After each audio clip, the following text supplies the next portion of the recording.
Welcome back to the Have You Seen It podcast. My name is Mason Knight. That is Cash Kraus. Oh, you introduced me this week. I did introduce you this week. Yeah. Last week was a little awkward. I was like, here, Cash, go ahead. Yeah. You're like, did you forget my name? You know my improv skills are minimal. So you throw something on me like that, and I am unprepared. You are. I am unprepared. We have a very, very thorough amount of show notes, and we must stick to them. We stick to Even up to the Kubrick rules of filmmaking here. It's script, zero improv. Zero improv. Stick to the script. Well, Mason, have you been washing your hands? Oh, of course. My job requires me to wash my hands, so that's all I do. Oh, I forgot. You are a surgeon. I am a surgeon. Yeah. You have to keep a sterile. It's pretty incredible. I'm able to do this podcast and be a full-time surgeon. Because you're working 18-hour days at the ER most of the time. I just don't sleep. Yeah, you don't. A lot of methamphetamines. But you're a lot of. But most doctors, you know. No, of course. We got to pop that Addy. They get the free scripts. Yeah, they get free scripts, baby. Of course. It's like candy there. It's the candy store. Oh, man. Trust me, I watched ER. I'm paying off my student loans? I've seen the show ER. Yes. They're doing all kinds of crazy shit. Well, one, they're fucking constantly. That's keeping them going. Keeping them going. And surprisingly dying very often. Yes. Yeah. Just all the time. It's People just as dangerous being the doctor as it is the patient. It is, yeah.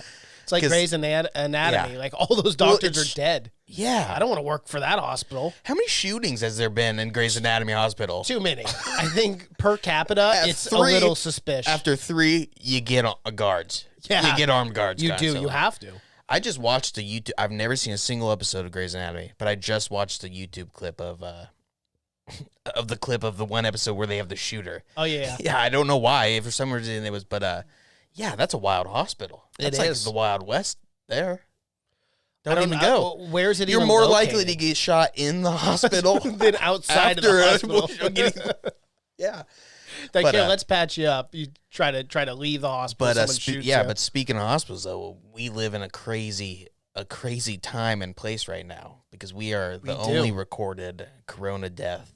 We have 6 of them in the U.S. Yeah. 6 of them in Washington State. 100% increase from yesterday when we had 3. Yeah, right. Well, and that's primarily King County and Snohomish County. Well, it's Seattle, yeah. Yeah, the Seattle area. But I mean, that's our most populated areas. Mm-hmm. So Makes usually sense. It's those first areas. But yeah, so this has but we got to talk about giving this to Blumhouse was the best choice that Universal made. Cuz they are there's no company, I'm talking about not just movie, but no company in the world that has the turnaround that they do of any product. This budget was $7 million. It's already made $50 million. Which is great, which is incredible.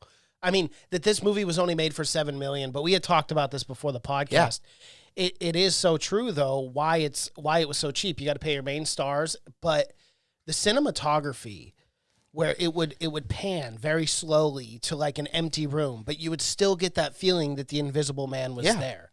And it was really genius the way they did that. Like all horror films, it's good horror films can always be cheap because it's always atmosphere. And atmosphere you can't just throw money at, It's all suspense and everything. It's all building up on something. But the Invisible Man is something special because it's not like a Michael Myers or something where he's hiding in the pack. It's literally nothing. And you could say, you can just film it and say, there's someone there or whatever and pretend. But so it's extremely cheap. But Blumhouse is... I wanted to pull up. This is all the movies they've made, right? Mm-hmm. They have made over $4 billion in profit.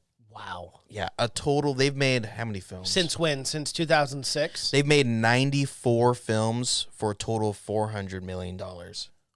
That's incredible. And they really only started picking up movies 2010. Yeah, that's on average $6 million per film. We have to start a horror film production company. It makes the most sense. It does. It does make the most sense. I mean, what is that profit? That's like an 800% profit. It's insane. It's something so high where it's... Well, in Blumhouse, too, they have that dope intro. They do, and it gets like scarier every time. It does. Yeah. But they've done other things that aren't horror film. Remember they did Black Klansman? They've done other things, too, but... It's just a cash machine. It is. Even these shitty films you make for $4 million, they make $40 million on average. Their average film, which is an awesome website, but their average film makes $60 million on a $6 million budget. That's crazy. That's 10 times, man. You're right. So about 800 to 1,000%. There's no other company that has that kind of turnaround. No. There's no way. Yeah. So they're doing pretty good. Yeah, I'd say so.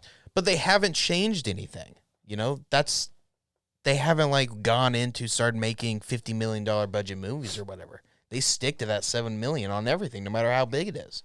That's the secret.